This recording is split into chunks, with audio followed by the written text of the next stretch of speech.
आप मर्सिडीज पे चलते हैं, रोल्स रॉयस पे, इसमें बुरा क्या है? अखिलेश यादव का तपस्या का दौर है।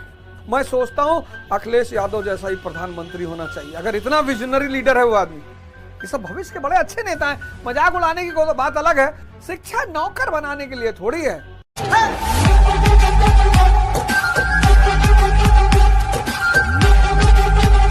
हम तो सुनते हैं कि अभिषेक बच्चन जी और ऐश्वर्या राय जी में शायद खटपट चल रही, भगवान करे ना हो, सब खुशहाली से रहे, शांति से रहे। कितने लोग सोचते होंगे अभी भी कि मौका मिले तो ऐश्वर्या जी से शादी कर ले। और जिनके पास है, घड़ी गिर गई रोना नहीं है, पैसा खो गया रोना नहीं है, राजमहल में भी रहेंगे तो आनंद से रहेंगे, झोपड़ी में भी रहेंगे तो आनंद से रहेंगे, आनंद में फर्क नहीं पड़ेगा।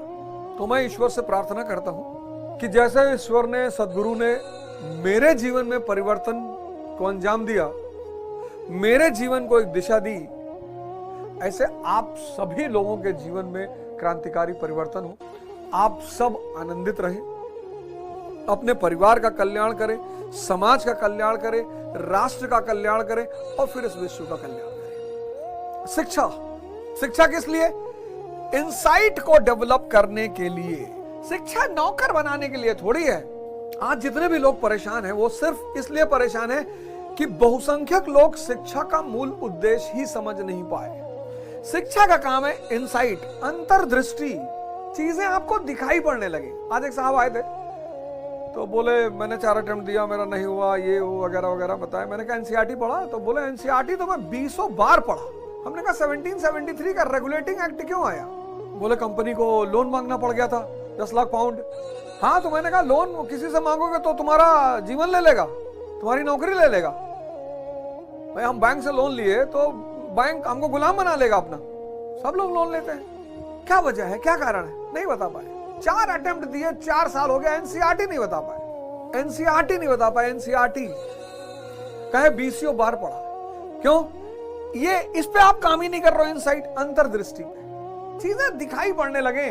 मोदी जी का कौन सा दौर है? मोदी जी भगवान है, मोदी जी आज भगवान है, लेकिन राहुल गांधी का तपस्या का दौर है, अखिलेश यादव का तपस्या का दौर। अरे कहना क्या चाहते हो? जब तुम प्रसाद और आशीर्वाद नहीं दे पा रहे हो तो ना तो प्रेम की आकांक्षा करो, ना चढ़ावे की, ना सम्मान की। तो करना क्या है? तपस्या करना है। ये सब समझ रहे हो? समझ रहे हो आप? समझ रहे हो? भविष्य के बड़े अच्छे नेता हैं। मजाक उड़ाने की कोई बात अलग है, कभी कभी मूड आए मजाक उड़ा लो, वो सब अलग बात है। इस सब, लेकिन भविष्य के बहुत अच्छे नेता है। जैसे अखिलेश यादव जी को सबसे बड़ा काम यह करना चाहिए कि उनको अपने गुस्सा को थोड़ा नियंत्रित करना चाहिए। अखिलेश यादव जी को अपने गुस्से को नियंत्रित करना, जो बहुत इंपेशेंट रहता है। हाँ, क्या नाम है तेरा भाई? नाम बता, अपना नाम बता। मिश्रा जी हो? नहीं नहीं नहीं, अरे वो इतने महान नेता के पुत्र हैं और इतने बड़े स्टेट के मुख्यमंत्री रहे हैं, तो झलकना चाहिए वो बात। इतना अच्छा काम किया। मैं तो जब भी आगरा एक्सप्रेसवे पे निकलता हूं, आगरा लखनऊ एक्सप्रेसवे, मैं सोचता हूं अखिलेश यादव जैसा ही प्रधानमंत्री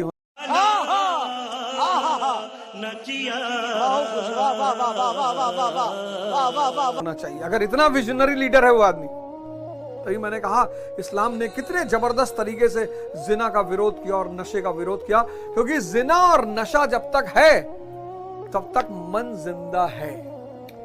जब कुछ चीजें हैं वो मन के जिंदापन की निशानियां हैं। अगर आपको जानना है मन जिंदा है कि नहीं, तो उसकी निशानियां हैं। उस पर एक निशानी इच्छा, ये मन की निशानी। काम भोग, ये मन की निशानी। नशा, ये मन की निशानी। नफरत, ईर्ष्या, ये मन की निशानी। ये सब मन की निशानियां हैं कि मन जिंदा है। इसीलिए जब कोई अध्यात्म के रास्ते पे चलता है तो उसको बड़ी चुनौतियों का सामना करना पड़ता है, बड़ी गाली सुननी पड़ती है। इसलिए नहीं कि लोग उससे नाराज हैं ना, ये परीक्षा होती है उसकी कि अगर तुम मन से बाहर जा चुके हो तो तुम्हारे ऊपर इसका कोई फर्क नहीं पड़ेगा। आप देखो जितने भी संत महात्मा हुए, जितने भी जागृत पुरुष हुए, सबका जीवन चुनौतियों से भरा था। आप एक नजर से देखोगे ना तो बड़ा कष्ट। आपको लगा यार बताओ, महावीर के कान में कील ठोकने क्या जरूरत थी? उनके कान में कील ठोक दिया, पागल हाथी दौड़ा दिए, कुत्ते पागल छोड़ दिए, जीसस क्राइस्ट को क्रूसीफाई कर दिया, और क्रूसीफाई होते होते वो व्यक्ति क्षमा मांग रहा है कि भगवान इनको क्षमा कर। ये सब मन के बाहर की स्थिति है। मन जब तक जिंदा रहेगा तब तक ये सारी चीजें जिंदा रहेंगी। आपको कोई पिन लगा दे तो आप गोली मार दो। अर्थ, अर्थ का मतलब यूटिलिटी पैदा करो, उपयोगिता। अर्थ तुम्हारे पास अपने आप आएगा। सोचो ब्लिंकिट कंपनी है भाई, रात में 2 बजे किसी को सोडा मंगाना है, किसी को नमक मंगाना है। देखो किसी लड़के ने दिमाग, किसी व्यक्ति ने दिमाग लगाया कि अब तो लोगों को 24 घंटे चीजों की जरूरत है। अब किसी का बच्चा स्कूल जा रहा है, उसको कलर पेंसिल्स मंगानी है, ब्लिंकिट, जब तक पलक झपकाओगे चीज तुम्हारे घर पहुंच जाएगी। यूटिलिटी, ऐसा क्या कर दो कि दूसरों के लिए उपयोगी हो जाओ। मतलब आप में से बहुत सारे लोग इतना दुखी हो कई सारे मुद्दों पर कि मुझे लगता है कि यार मैं इस दौर से गुजरा हूं, मैं भी ऐसे ही रास्तों से गुजरा हूं। दुनिया में जो भगवान की अवधारणा है वो पता है क्यों है? पूजा करने के लिए नहीं है, बनने के लिए है। ये जो महत्वाकांक्षा की दौड़ है, ये छोटा मोटा भगवान बनने की ही तो दौड़ है। आईएएस बन गए, आईएएस बन गए, अब छोटे मोटे भगवान तो बन ही गए। अब आपकी बुआ आपसे मिलने आई, आपने 5 लाख रुपया अपनी बुआ को दे दिया और 1 लाख रुपया उनके कुत्ते के गले में बांध दिया। कुत्ता भी लेकर आई थी वो अपना, तो आपने 1 लाख रुपया उसके कुत्ते के गले में बांध दिया कि अरे नहीं, अरे अब 1 लाख रुपया, इसको बढ़िया जो है चिकन बाइट्स खिलाइए और बढ़िया इंपोर्टेड बिस्किट इसके लिए मंगाइए और कम से कम 10,000 का शैम्पू, उसका बाल वाल धुला करिए। और आपने बुआ के बेटे को कस्तूरबा गांधी टेंडर दिला दिया। साहब आप ही का भजन गाएंगे कि ठंडक आ रही है और लड़कियों के लिए स्वेटर और सॉल्ट डिस्ट्रीब्यूट होना है, 5 करोड़ का टेंडर है गोंडा का, ये तुम्हारा बेटा। तो आप प्रसाद भी बांटने लगे, आप आशीर्वाद भी बांटने लगे, हो गए भगवान आप। लोग आपको प्रेम करने लगेंगे, लोग आपका भजन गाने लगेंगे, लोग आपके लिए चढ़ावा लाने लगेंगे कि भैया वो बद्री हलवाई की तरफ से जा रहे थे तो सोचे 2 किलो रबड़ी ले लें, 2 किलो इमरती ले लें। यही तो हम चाहते हैं।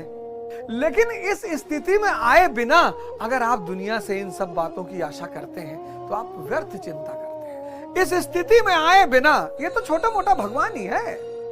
अब भौतिकता अगर नीड पे टिकी हुई है तब तो नुकसान नहीं करेगी, लेकिन अगर भौतिकता दिखावे पे टिकी हुई है, शोबाजी पे टिकी हुई है, तब बहुत नुकसान पहुंचाएगी। भौतिकता बुरी चीज थोड़ी है भाई। आप रोलेक्स की घड़ी लगाएं, इसमें बुरा क्या है? आप राडो पहने, रोलेक्स पहने हैं, आप लुई मुजेटो पहने हैं, आप मर्सिडीज पे चलते हैं, रोल्स रॉयस पे, इसमें बुरा क्या है? अच्छा है, बहुत अच्छा है। यही तो है अंतर्दृष्टि। और क्या है अंतर्दृष्टि? यही है, चीजें दिखाई पड़ने लगे। मैं स्टूडेंटों को देखता हूं, रो रहे हैं, साहब हमारे घर वाले बात नहीं, बुआ जी ऐसे कह रही थी। ये सब आपके दोस्त हैं जो आपके ऊपर हमला कर रहे हैं। वो पता है क्यों कर रहे हैं? कि कुछ और अच्छा लेकर आओ यार, कुछ और दम है, हाँ तो दिखाओ, कोई नया मॉडल लेकर आओ। जिनकी उपेक्षा हो रही है उनके उठने की संभावना बहुत ज्यादा है, जिनकी बुराई की जा रही है उनके उठने की संभावना बहुत ज्यादा। बस यही सब चीजों को अगर तुम समझ लो, भगवान कह रहे हैं देखो जिसका कोई इलाज नहीं, तुम बिना भगवान बने चाहते हो कि सब तुम्हें प्रेम करे, सम्मान दे, चढ़ावा चढ़ा, नहीं होगा। काम ही तो व्यक्ति का परिचय है, और क्या परिचय है? मेरी कोई मुलाकात नहीं, मेरी कोई बातचीत नहीं है, कुछ भी नहीं है, लेकिन काम। इस देश में कोई टीचर बनना चाहता है? नहीं, क्योंकि ना उसके हाथ में प्रसाद है, ना उसके हाथ में आशीर्वाद है। भौतिक वाला है तो उसके हाथ में बहुत कुछ, पर चाणक्य जैसा टीचर चाहिए कि प्रलय और निर्माण जिसके गोद में पले। आजकल के बेचारे शिक्षकों को इस देश में वीआईपी का दर्जा मिलना चाहिए। सरकारी स्कूल के शिक्षक, बस प्राइवेट नहीं, सरकारी। जो सरकारी स्कूल के शिक्षक हैं उनको वीआईपी का दर्जा मिलना चाहिए। और फिर देखो 5 साल के अंदर इस देश में शिक्षा का स्तर कितना अच्छा हो जाएगा। एक छोटा सा काम सरकार कर दे कि सिर्फ उन्हें वीआईपी का दर्जा दे दे, फिर देखो 5 साल में इस देश में शिक्षा का स्तर कहां पहुंच जाएगा और कितने बेस्ट ब्रेन्स शिक्षा पढ़ाने की तरफ उन्मुख हो जाएंगे कि नहीं भैया हमको टीचर बनना है। और जिस देश में बेस्ट ब्रेन्स टीचर बनने लगे, वकालत करेंगे सुप्रीम कोर्ट में, इलेक्शन लड़ेंगे। तो वैक्यूम इसलिए वहां आके खड़े हो गए ना